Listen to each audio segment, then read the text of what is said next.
ويا صلاة النبي، ازيكم يا بنات؟ عاملين ايه؟ يا رب تكونوا بخير، ويا رب يجعل ايامكم كلها خير وبركه. قولوا امين يا رب العالمين.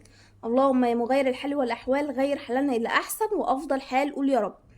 بصوا بقى، واحده كتبت لي في الكومنتات، تسلم الكومنت بتاعك الجميل. انا عايزه ميزانيه اسبوع لمده اسبوع، وجبات غدا فقط ب 500 جنيه. طيب حد هيقول لي هي ال 500 جنيه ده هتكفي؟ عايزه اقول لك ببركه ربنا، بفضل الصلاه على سيدنا محمد صلى الله عليه وسلم، قولوا عليه الصلاه والسلام. ال 500 دي هتكفي وهتفيض وولادك هتاكل وهتشبع، وهيكون في عندك خير في البيت، وبيتك هيبقى مستور، والدنيا هتبقى تمام جدا جدا. ازاي؟ هتقولوا لي ازاي؟ بس اللي انا طالباه منكم، عايزاكم تحطوا لي لايك، ما تستخسروش فيا اللايك يا بنات، عشان الفيديو يطلع لناس كتير جدا، وتشجعوني ان انا اعمل فيديوهات اكتر.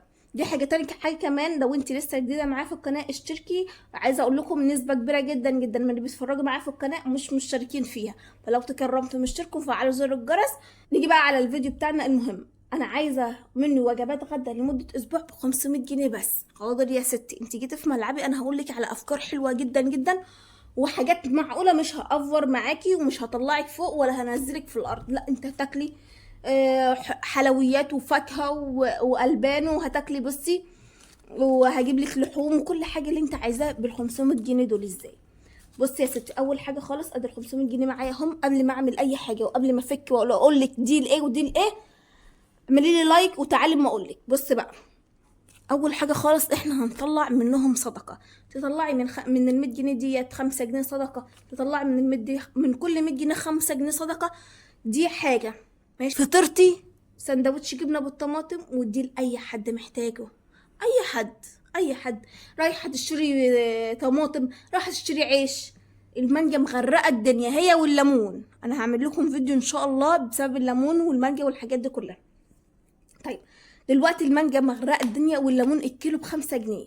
هنجيب المانجا وهعمل حبايه واحده بس على قد اللتر او نص لتر، وهعمل ازازه صغيره معايا وانا رايحه السوق، وانا رايحه اجيب عيش، رايحه اي حته، انا حتى الزباله هاخدها. واي واحد ماشي في الشارع محتاج غلبان اديهاله. اي واحد عامل نظافه او بيشغل اي حاجه، حتى لو بيلف بعربيه التين، اديهاله. اديك انت خدتي عملتي صدقه. عايزه اقول لك الصدقه ما نقص من مال من صدقه. لو انت معاكي فلوس الدنيا كلها ما تصدقيش، ربنا مش هيبارك لك فيها. لو انت طلعتي من ال 50 جنيه دي بس، معاكي 50 جنيه بس، وحتى لو تصدقتي ربنا هيبارك لك فيها قد ايه. فاول حاجه لازم نتاجر مع ربنا بنات. دي حاجه تجاره رابحه الحمد لله. طيب ندخل بقى على الفيديو بتاعنا، وازاي بقى نقسم الفلوس دي او ال 500 جنيه دي على مدار الاسبوع. بصي يا ست الكل، اول حاجه انا هاخد اول 100 جنيه دي مثلا.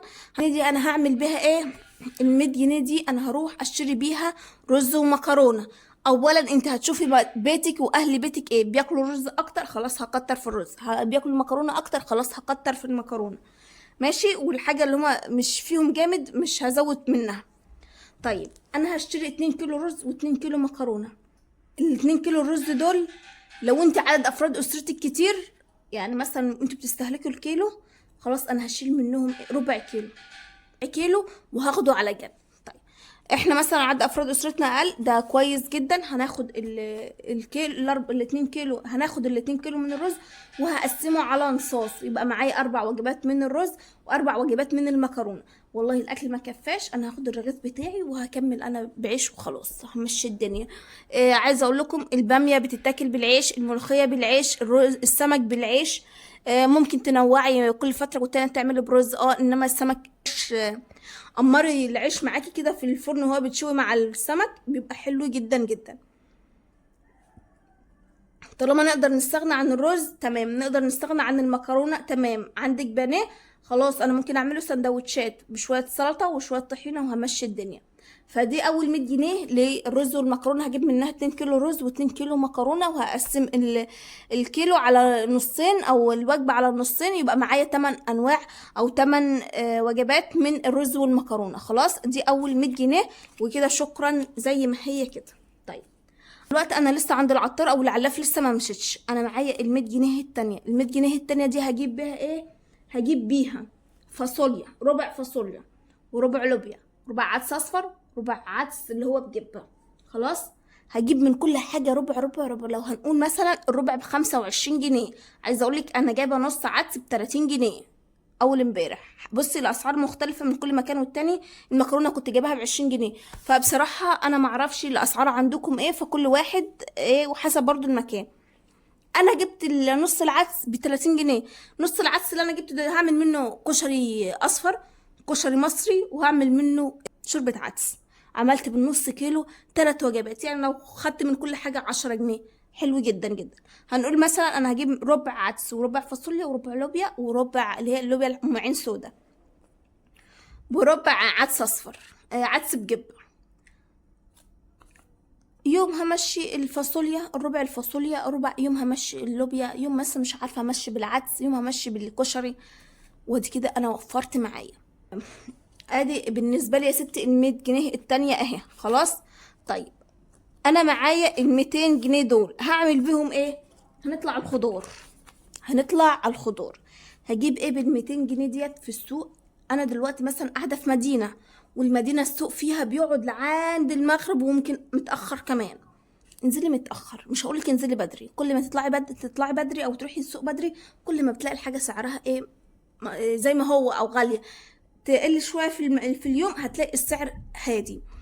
دلوقتي انا هروح مثلا على الظهر او على العصر. هتقولي لي ده الطماطم هتبوظ والحاجه بتتنقض. لا، لو انت في مدينه بيكون كميه ناس مهوله كتير جدا جدا. طبعا لو انت في ارياف، لانه على راسنا، خلاص هنزل بدري شويه عشان الحاجه فعلا بتتنقض، وتلاقي الظهر السوق بيخلص. فانا هنزل على السوق بتاعي. شوفي انت فترتك امتى. هنزل مثلا الساعه 10 الساعه 9 وهروح اشتري ايه. الطماطم بتاعتي اول 100 جنيه هجيب بها بطاطس وطماطم. البطاطس الكيلو مثلا ب25. ملاش نجيب بقى نحمر بطاطس في الفطار ونحمر بطاطس في الغدا ونحمر بطاطس في العشاء، ملهاش لازمه نهائي. هجيب البطاطس 2 كيلو مثلا ب50. هخليها عندي احتياطي. يعني ايه احتياطي؟ يعني ممكن اجيب نص كيلو من المكرونه ده على شويه بطاطس احمرهم وشويه سلطه وهمشي اليوم. انما ما اعملش بانيه واعملش مكرونه واعمل سلطه واعمل بطاطس متحمره. ايه ده؟ لا، مش في وقت الغدا، مش في وقت الغلا اللي احنا فيه ده. دلوقتي كيلو البطاطس ب25 جنيه. ممكن يعني في الصيف انا اعرف ناس كانت ممكن اسبوعيا تعمل صينيه البطاطس اللي في الفرن دي. دلوقتي لا، ممكن هي يكفي مره واحده في الشهر عشان مثلا احنا في الصيف ومش عارفين نعمل غدا ايه. فهجيب كيلو البطاطس او 2 كيلو وهعينهم عندي في المطبخ.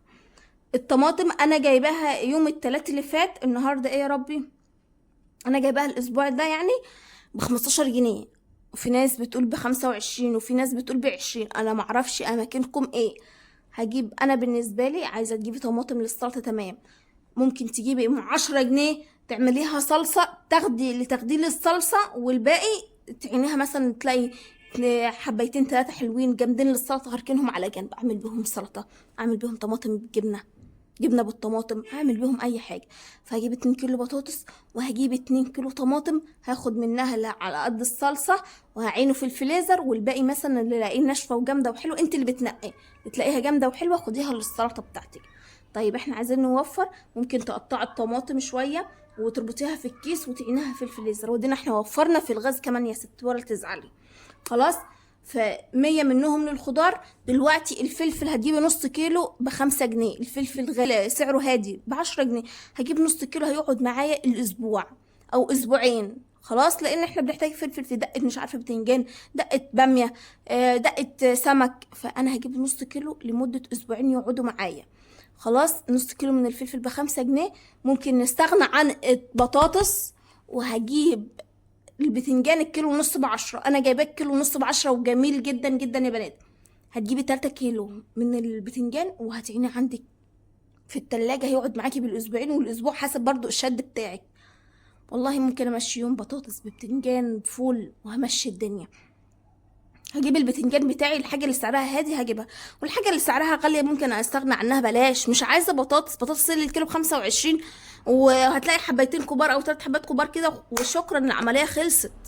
طب ما انا ممكن بال20 جنيه ده هجيب 3 كيسة بتنجان كبيره قد كده اهو، وهيقعد معايا كتير وهقلي منه وهنفطر منه ونتغدى منه. هعمل حبه شوربه ملوخيه جنب منها بتنجانتين وهمشي الدنيا. هعمل حبه باميه وبتنجانتين وهمشي الدنيا. الحاجه الغاليه ما تجيبوهاش. محتاجين طماطم، هجيب كيلو طماطم على قدي بس وخلاص. محتاجه فلفل هجيب نص كيلو. والله انت ممكن تروح عند الراجل اللي عنده الميزان اللي هو الرقمي ده وتقول له عايزه ب2 جنيه او عايزه ب3 جنيه فلفل، هيديكي. ما حدش له حاجه عندك. حد هيقول لي 2 جنيه فلفل؟ في ناس بتبقى رخمه شويه، هيقولك ب2 جنيه فلفل. إيه هو ايه 2 جنيه ده؟ لا ما فيش الكلام ده. وفي ناس يقولك لا ما تشتريش نص، عايز تاخدي خدي الكيلو كامل. ما تروح لهمش تاني، سيبيهم وروحي شوفي غيرهم. في ناس بتترأف بحالة الناس. فشوفي انت متاح عندك ايه وهاتي. هاتي بال100 جنيه خضار على قد ما تجيبي. الباميه الملوخيه ب10 جنيه، هاتي كيلو ملوخيه وهاتي 2 كيلو وتبخري تطبخيه، والباقي حطيه في التلاجة لبكره. سيبيه في علبه لتاني يوم ولا تالت يوم، افطري بيه ولا تغدي بيه تاني عادي برضه. يعني هعمل يومين مثلا ملوخيه، هفصل اليوم ده، ولو فات طبق ولا حاجه هسيبه كمان يوم في التلاجة، وهمشي بقى مع جنب مع بطاطسايه، حبه فول، حبه طعميه، ومشي الدنيا وخلاص. يبقى دي 100 بتاعت الخضار. 100 التانية بقى الايه؟ 100 التانية سمك. حبيتي تجيبي سمك الاسبوع ده، خلاص السمك يعني ب80 جنيه الكبير، اللي هو الكيلو عبارة عن مشطين. لا احنا عايزين عدد شوية. هجيب الكيلو اللي هو 4 وحدات او 5 وحدات، ده بيكون في حدود من 70 جنيه او من 60 جنيه ل70 او 75 جنيه. ممكن تجيب الكيلو ونص لو انت كتير، هتجيب الكيلو ونص من السمك. لو انتوا مثلا عددكم بسيط يكفي، او كتر خير الدنيا ان لو كل واحد خد له سمكيه حلوه جدا جدا. هجيب كيلو هيتفاض من ال100 جنيه، من ال100 جنيه بتاعت السمك دي في حدود 25 جنيه، 20 جنيه. والله هروح اجيب بها نص كيلو باميه، هروح اجيب بها مش عارفه اجيب بها مثلا كيلو لبن لو فات 30 جنيه، اجيب بها كيلو لبن. هاخدها واعينها معايا وازود على اي حاجه محتاجاها. خلاص. طيب ده بالنسبه للسمك. ممكن اجيب ايه بال100 جنيه؟ فراخ. اللحمه المستورده بتحبها، بتجيب اللحمه المستورده، خلاص هجيب نص كيلو من اللحمه المفرومه المستورده دي. حد هيقول لي زفره، عايزه اقول لك هتعمليها وتعصجيها، وبعد ما تخلصي قبل ما تطفي تحطي معلقه صغيره من اللبن او من الخل، نص معلقه صغيره من الخل بالذات، نص معلقه صغيره عشان ما تبصش منك. هحطها هلاقيها طعمها وريحتها حلوه جدا جدا. ظبطي توابلك، ملح بتاعك والفلفل الاسود والدنيا تمام. شوفي عايزه تحطي مثلا 7 بهارات، حابه تحطي رشه جوز الطيب، اللي موجود عندك اعمليه. هجيب نص كيلو مره مثلا لحمه مفرومه، وهعمل لهم كفته وامشي بيه اليوم. انا ما برتاحش ان اللحمه المفرومه بصراحه في العصاج والكلام ده، عشان بحس ان هي بتتوه. فشوفي انتي برضو وراحتك انتي ومقدرتك. هجيب نص كيلو من اللحمه المفرومه، اعمل مكرونه بشاميل، اعمل كفته، اعمل اي حاجه، اعمل صينيه جلاش، صينيه رق، وهمشي الدنيا. هجيب نص كيلو لحمه مكعبات واعمله في شوربه وشويه فته كده، وهمشي الدنيا. طيب نيجي على الفراخ. ال100 جنيه ممكن اجيب بها بانيه، ممكن اجيب بها اجنحه، ممكن اجيب بها كبد وقوانص بال100 جنيه زي ما يديك، زي ما اطلع قول له انا عايزه مثلا بال100 جنيه. طب انا عايزه اوفر شويه ولقيت الحاجه تمنها هادي، الكيلو مثلا من الكبد والقوانص ب110 او 120 حسب، برضو ما اعرفش بصراحه الاسعار بتاعه الفراخ اليومين دول ايه. خلاص هجيب بال100 جنيه ومش عايزه بالباقي. هيشيل قنصتين او حاجه زي ما يطلعوا بقى بالميزان، بال10 جنيه 20 جنيه مش مهم. انا عايزه بال100 جنيه كبد وقوانص، وهمشي الدنيا مع بصليه كبيره كده وقطعي وشويه شوربه وعيش وجميله وبالف هنا وشفا. ممكن اجيب ال100 جنيه دي ورك او وركين او ورك وجناح زي ما يطلعوا. هيبقى الورك صغير. مين اللي هياكل ورك في عيله مثلا؟ لا احنا هنجيب الورك وهنسلقه في حله صغيره زيه زي الفرخه بالظبط، والملح والفلفل الاسود، واقولك حط له شويه مرقه دجاج كمان. بعد ما يستوي هاخد الورك ده وبعدين افتته مكعبات رفيعه مثلا كده، مع بصلايه وطماطمايه وقرن فلفل، وشوحيهم. واعمل مكرونه متحمره زي ما انت ما بتحبوا بقى المكرونه ايه، مكرونه متحمره بالشوربه ديت مع مكعب مرقه دجاج، بتبقى طعمها زي العسل. احط لكل واحد طبق المكرونه بتاعته مع معلقتين من الورك ده، وهمشي يومي. خلاص. هجيب مثلا بال100 جنيه صدر بانيه طلع صغنن، هروح جايه فرمه بقى في الكبه مع بطاطسايه مسلوقه صغننه كده، مثلا معلقتين دقيق، اي حاجه، او قرن فلفل، بصلايه، واعملي كفته. هتلاقي عمل لك صينيه قد كده وكله هتاكله وهتشبعوا، وبتبقى جميله على فكره. انا عملت معاكم الفيديوهات دي يا بنات، لو انتم متابعين ومركزين هتعرفوا، واللي متابع هيقول لي يكتب لي تحت في الكومنتات ان هو فعلا شاف الفيديوهات دي ولا لا. يبقى دي ال100 جنيه بتاعه البروتين والخضار. طيب فاضل معايا ال100 جنيه ده، هنا 100 للرز والمكرونه، هنا 100 للبقوليات والفاصوليا واللوبيا، هنا 100 للخضار والسمك واللحوم، فاضل معايا 100 جنيه. بتيجي نعين ال50 جنيه دي على جنب ولا اكنها موجوده، ولا اكنها موجوده. حبيت ازود بيها هزود. طب ال50 التانية دي هعمل بيها ايه؟ والله عايزه تزودي حاجه من دول زودي. عايزه تجيبي لك مانجا هاتي 2 كيلو مانجا.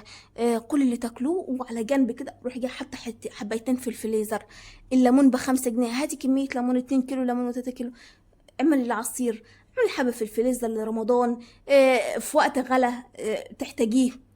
اي حاجه. حابه تجيبي بال50 جنيه دي فاكهه لاولادك تيجي تمام. حابه تجيبي جلاش وتعملي صينيه جلاش او صينيه كنافه. حابه تجيبي لك بيضه على كيس لبن وتعملي كيس صينيه كيكه. شوفي المتاح عندك والمتوفر عندك اعملي. بالنسبه لي هي ديت افكاره. هو ده الفيديو بتاع ال500 جنيه. يا رب فيديو النهارده يكون عجبكم. ما تستخسروش فيا لايك يا رجاء يا بنات، لان فعلا انا بحاول اجيب لكم حاجات تكون معقوله وتكون على قد ايديكم.